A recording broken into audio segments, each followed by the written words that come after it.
welcome back to my YouTube channel. It is your girl Nino Illusion. It's your girl Nino Illusion, and here today I have a story time video for you. And this story time, honestly, Christian men are the worst, like honestly. So you guys don't forget to like, comment, and subscribe for more content like this. So a little backstory. I have written down some notes just so that I don't forget what I'm saying, because if you know me, you know that I talk a lot, so I just want to be on point. So if I'm looking down, I'm looking at my notes. All right. So basically what happened was I've been single for 5 years, and I had a friend. She said to me, like, girl, you know, you said that you want to be single for 5 years, and now the 5 years is up. What are you gonna do? And I'm like, I don't know if I'm ready to date. She's like, yeah, I think you're ready or whatever. So she's like, what do you think about online dating? I'm like, online dating? I think that's tacky. I don't think that's for me.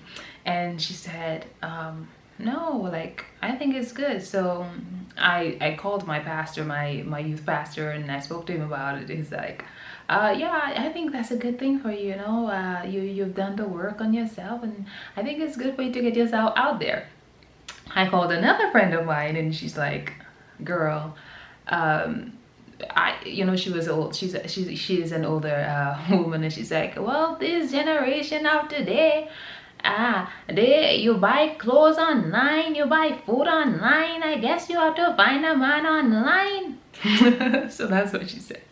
So after much thought and consideration, I was like, okay, yeah, maybe I should look into it. So I went online, and I got a 3-month paid subscription to, I think it's Adventist Single or singleadventist.com, and I signed up and everything like that. And so I got a few different suitors, wink wink, reach out to me, or should I say victims, reached out to me. So one of them in particular, I will just call him G, because I think he's still on that site, but let's just call him G. And so he said to me, you know, he reached out to me, and you know, it's like, oh, how are you and stuff. I'm like, I'm good. It's like, why don't we talk in WhatsApp or whatever. But before then, he sent me a message like, I love black women. I'm not racist, but I love black women. Like, why is it that whenever, and I've gotten that a few times, so why is it that anytime someone who's non-black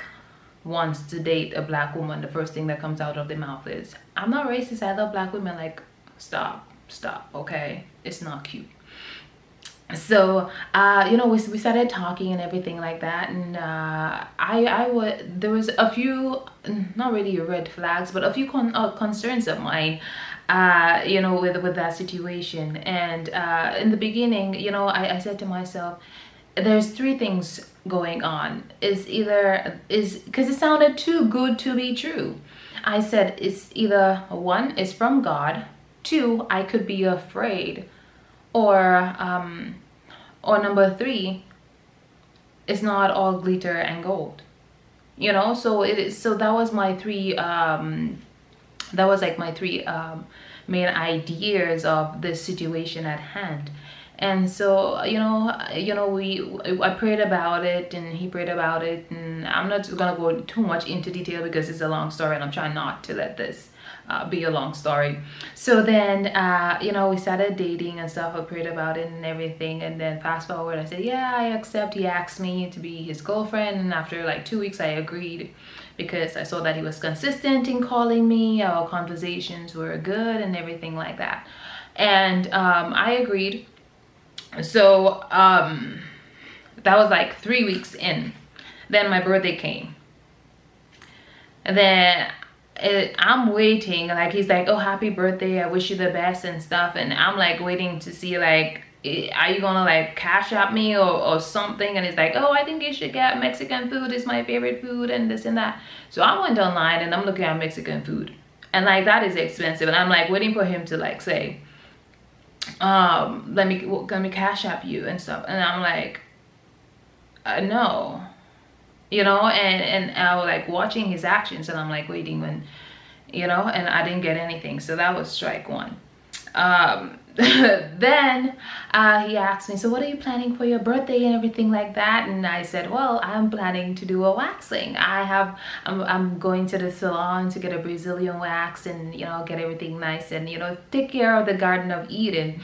And he said to me, how much does that cost? And you know, every time we would talk, he would always ask, how much does that cost? How much does that cost? And I said to him, you know, this is annoying. I don't like it that every single time when we're having a conversation, you like to ask the price of things. You know, I'm like, sir, I'm a few months away from being debt free. I follow Dave Ramsey. I stick to a budget. So if I want to do a waxing, you know, take care of the Garden of Eden for my birthday, that's what I'm gonna do. And so he's like, you know, and I said to him, it would cost me just to do that, and my underarm and everything would be $160. So that, oh, that is expensive. That is expensive. And I'm like, this will not work for me. This will not work. A man who's stingy, and we say that we're dating, I'm your girlfriend, and my birthday came and gone, and you didn't give me anything. Like, ew, who does that? Not even a $5 plan from Walmart. Not even Walmart. Okay, I digress. So moving forward, he lives in the States, and then he's like, oh, you know, you should come visit me and stuff, and he talk about marriage and stuff like that. So for me, I'm like, yeah, I would definitely want to be married before. And if you guys don't know that I was married before, I wore the white dress, the professional makeup, the professional photo shoot, all of that. I've been there, done that. And I also had my kids in my 20s. So I'm right now working on my 6-pack, okay? So I've been married before. I'm not in a hurry to be married. And I have my kids already. So I'm not worried about my eggs being expired, okay? So I'm taking my time with this dating thing. Like, I've been burnt before. You know, so going back to my passport, he said to me, oh, you know, I'm gonna pay for your passport, because I had to renew my passport. And he said, oh yeah, I'm gonna pay for you to renew your passport and everything like that. He was the one who said it. I didn't ask or anything. It's like, yeah, all right. I'm like, okay. So he said, how much does it cost? I told him, and I'm waiting to see he give me a penny, and he didn't. But I did renew my passport because I was planning to go back home to St. Lucia to visit, right? And I waited a whole month past. He never brought up the conversation. I didn't want to bring it up, and I'm like, I'm not gonna say anything. I'm waiting, because he was the one who offered. I didn't ask. All right, so that is like, this man is stingy.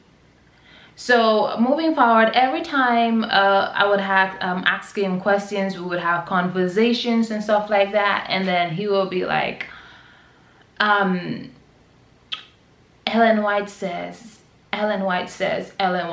like, sir,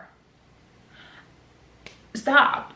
Can you answer a question without bringing up Ellen G. White? I believe in Ellen G. White, sir. I'm asking you, what would you do in this situation? I'm asking you questions, and you're telling me Ellen G. White. Sir, I'm not talking about Ellen G. White. And then I said to him, can you answer the question without telling me Ellen G. White? He's like, how did you know I was gonna bring up Ellen G. White? I'm like, can you not do that? Like, really? So I said to him, so tell me about the type of relationship you're looking for and everything like that. And he's like, oh, I'm looking for this, I'm looking for that and everything. I'm like, okay. And then I said to him, so why don't you what's your fitness goals? He's like, yeah, I'm overweight, I'm not happy with my weight. I'm like, okay, I see that. So what are you gonna do about it? It's like, oh yeah, I'm gonna work out, but it's the winter time. I'm like, you work 9 hours, you don't have a wife, and you don't have kids. So what are you doing with the rest of your hours after you work? It's like, it's so cold, but I want to work. I'm just so insecure about my body and this and this and that. So he's like, oh, you encourage me, you need to encourage me, whatever. So I started sending him videos about workout and stuff like that. And you know, for me, I'm like, this man is so boring. He is boring. This will not work. So I called my friend and I told her that, and she's like, girl, what's wrong with you? Why would you say that? I'm like, seriously, he's boring. All he does is go to work and then come home. He has nothing outside of that. Like, the only thing that we can talk about is the Bible. Like, sir, like I'm tired of doing Bible study with you. Like, is that all we're gonna talk about? You're not trying to build generational wealth. You're not trying to have another stream of income. You're not even working on your fitness, and you're just there. We don't have nothing to talk about. You're boring. Like, you can't. You. He's not grasping my attention. Like like it's like, okay, and I'm lost. Like, I can't do this, you know.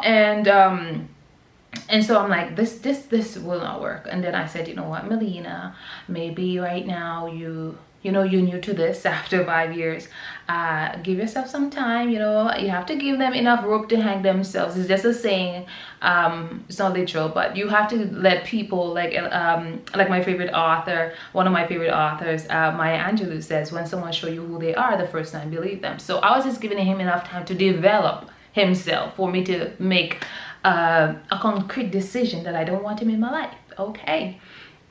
And so you know, moving forward, I knew that he was a boring person. I would not continue dating him. He's stingy. Then he said to me, so then moving back to my waxing situation, I said to him, when he said that to me, I said, sir, you will want to eat from the Garden of Eden, sleep in the Garden of Eden, but you do not want to maintain the Garden of Eden? I beg your pardon? I beg your pardon, sir. This will not work. I said, you're boring. Oh, why would you say I'm boring? That's not a nice thing. I said, but you're boring and you're stingy. Oh, that's an insult. That's not something to say to someone. I'm like, but it's the truth. And then he's like, oh, I'm not stingy. When we get married, I'm gonna pay the bills and I'm gonna take care of you and everything like that. I'm like, listen, I have been married before and all of those things. Like, listen, dating is a preview. I said, listen, you see, when you're watching a movie, dating is a preview, okay, of what the movie is gonna be about. Like, I've been married before. You have to show me, why should I be with you? What am I getting out of this relationship? You know, I said that's why they have trailers. Trailers is little things here and there to entice you to watch the movie. And you right now is not enticing me. And he said, oh, when we get married, then I'm gonna do things for you. What we're dating, I don't have to do anything for you. I can take you out to a picnic in a park. And I'm like, or we can go out, you know, for coffee and do different things. Like, sir, my gym membership costs more than $2. Tea at Tim Hortons, okay? Like, why would I want to go for a tea with you? You know what I mean? Like, it will not work. My haircut costs more than a coffee, sir. You see this? You see this? My barber costs more than a cup of coffee. I'm not going out to coffee with you. So all of this is just showing me, like, this will not work. Then another time I said to him, so do you want to own a home? Tell me a little bit more about that. And he said to me, yeah, I want to buy a house when I'm married. Now, for me, as a mature woman, you know, I was a few months away from being debt free. As I said, I followed the Dave Ramsey plan. So I was a few months away from being debt free. And then I'm asking you, as a grown man, do you want to buy a house? And you're telling me, oh yeah, but when I get married, like, sir, if you don't get married in 5 years, will you not buy a house? Now, what I interpret that to be, being the wise woman that I am now, because I was foolish back then, this just basically means I cannot afford a house payment. So I'm waiting to be married so she can help me with the bills. This is what he's saying to me, because for me, I'm here working as a mom of 3 kids, as a single mom of 3 kids. I'm here working on trying to get a mortgage. And I'm speaking to you as a man. You tell me when you get married, you're going to focus on getting a house. That's just showing to me that you cannot handle responsibility. Like, you need help, and I'm not about that life. I'm sorry. Like, my mother and my grandmother was cooking every day. They didn't have microwave, all right? And we didn't have, like, fridges back then, like, or like how we have now. Like, I cook 2 to 3 times a week. Okay? Like, you're not gonna come and, like, I beg your pardon. No, it won't work. So, you know, so then we continue having conversations, and one of the things that really triggered me, if you don't know that I am a business owner, basically I have 3 businesses, me as a personal trainer, building that business as well, then I am an author, Melina Steven, author melinastephen.com. That's my website. I have 2 books on there. If you want to check that out, I will keep the link to that in the description. And also I have my third business. It's called The Lady is Queen. Right now it's in the works. It's already launched and everything, but right now I'm just rebranding and coming out with more products and everything like that. So that one is going to be a gym line.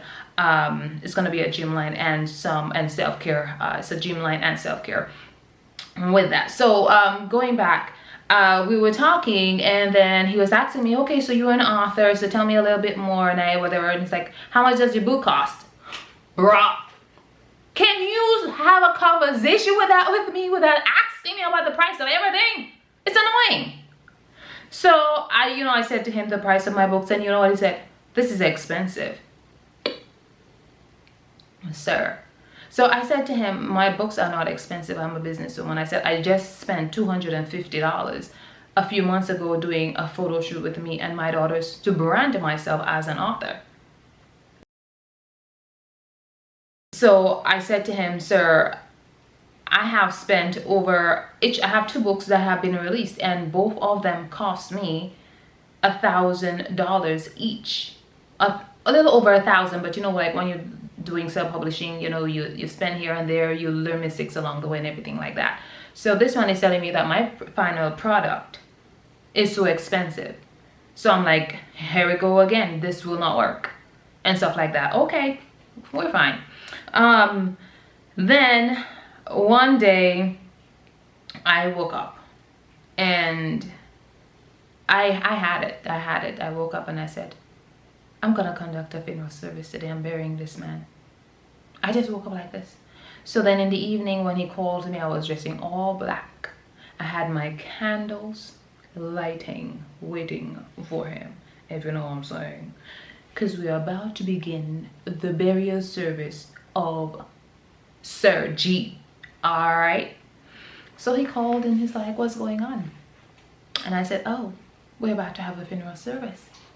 He said, who died? I said, you.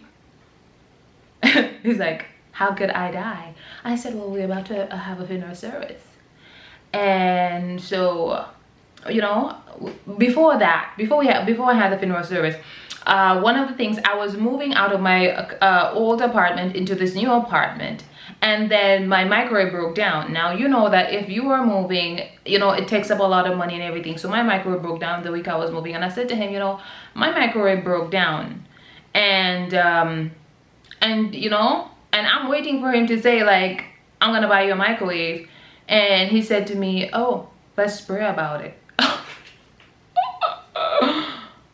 Let's pray about it? My microwave broke down, and you telling me that you want to marry me and you consider yourself to be my boyfriend, and you're telling me let us pray about it? Are you kidding me? Let's pray about the microwave being broken, and you can't even buy me an ordinary microwave?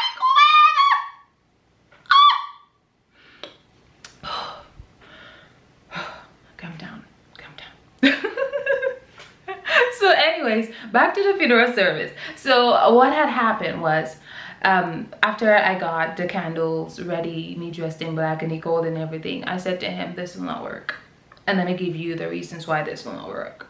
1, you're stingy, and you're broke, and you're stingy.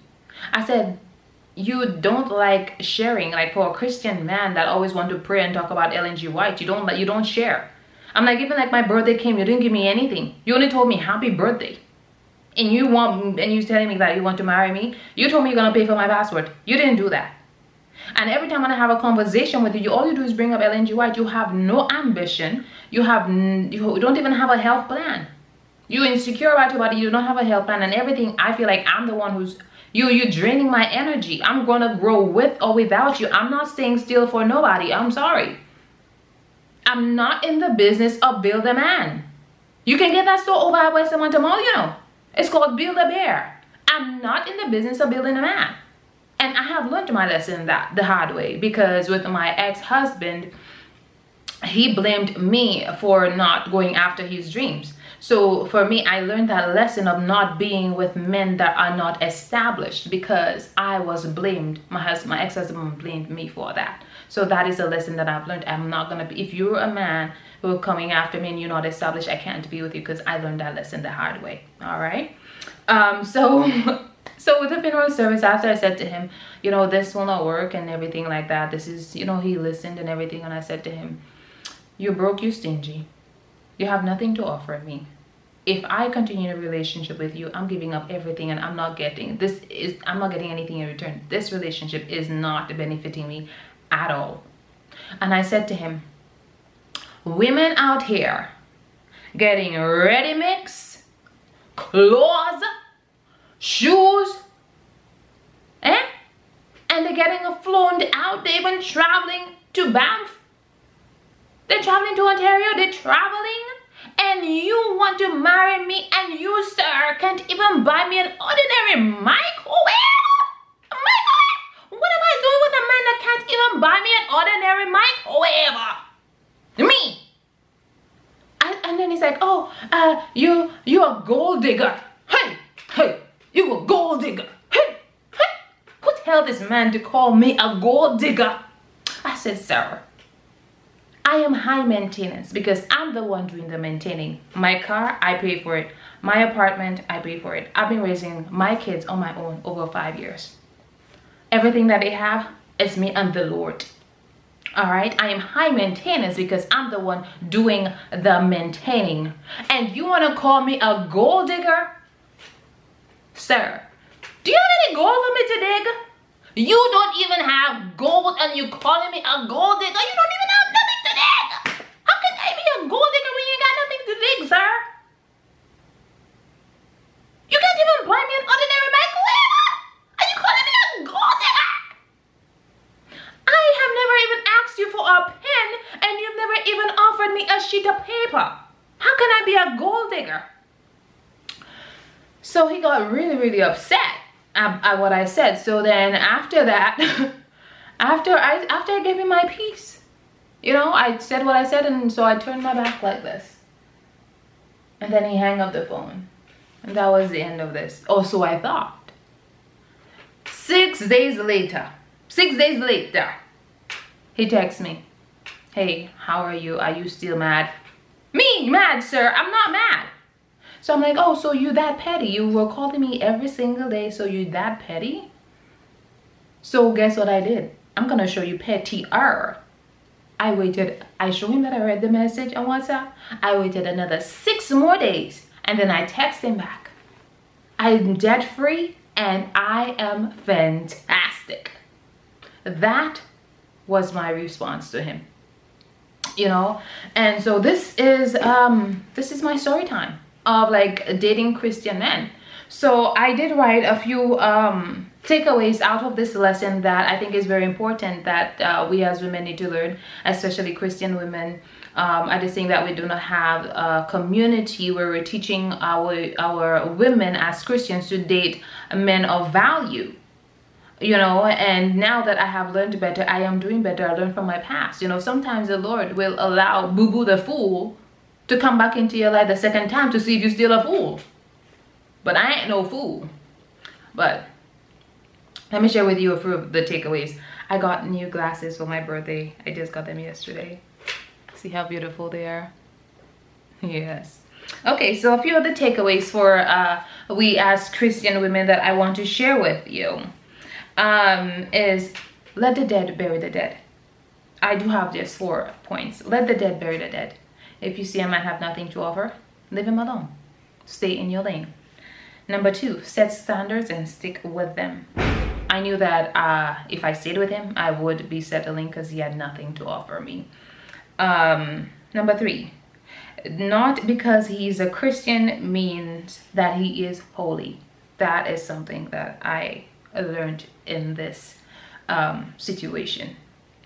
And another last thing, one of the things is that I just want to people think that because you're a Christian that you should be, that being a Christian you need to be poor, or like you have to date men who are poor, and that is totally not what the Bible is saying. I just want to share with you a few of the men of God who were wealthy.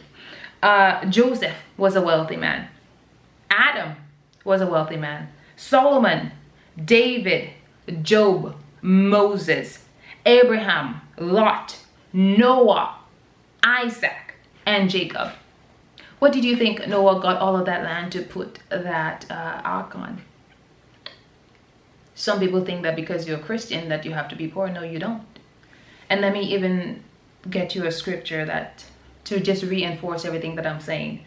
John 14 verse 3 says, "And if I go and prepare a place for you, I will come again and receive you unto myself, that where I am, there you may be also."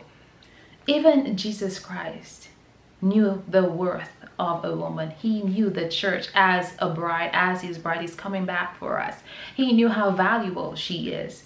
He said, "If I go and prepare a place for you, I will come again." God knew that that a woman needs to be taken care of.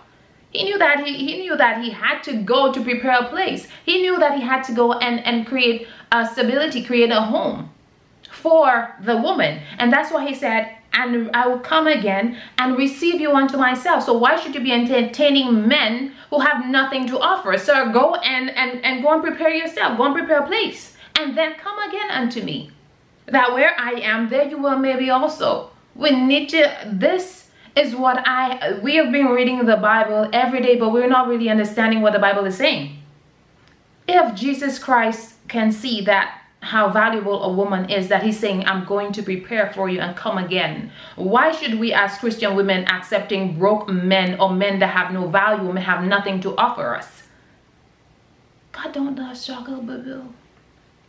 Yes, we struggle in our faith, but I just shown you all of the men full of wealth from the Bible that were Christians, that God loved.